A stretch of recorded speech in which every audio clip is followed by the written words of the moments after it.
Bederatzi gauz egitez utzi beharrekoak estoizismoaren arabera. 1. Zure burua ezagutu gabe bizitzea utzi. Sokratesek esaten zuen, ezagutu zaitez. 2. Zure desion esklabu izatea utzi. Epikurok erakusten zuen plazerrak ez duela zoriontasuna ekartzen. 3. Sufrimentuari ihes egitea utzi. Nietzschek esaten zuen, hiltzen ez zaituenak indartsuago egiten zaitu. 4. Besteekin konparatzea utzi, zure bidean enfokatu, Senekak zioen bezala. 5. Utzi iraganean bizitzeaz, bizia oraina da, Marko Aureliok zioen bezala. 6. Ez hitz egiten duzuna, baino gehiago.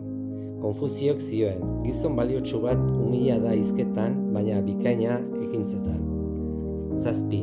Utzi inpulsiboki jokatzeari. Aristotelek erakusten zuen, bertutea, oreka gisa, arrazoi eta emozio artean. 8. Utzi esklabu izateaz diru eta famarena. Diogenesek azaleko materiala despreziatzen zuen. 9. Ez ignoratu jakinduria eta ikasgaiak. Pitagorasek zioen, erakutsi aurrei eta ez da beharrezkoa izango gizonak zigortzea. Gustatu bazaizu eman like bat eta jarraitu. Ongi izan.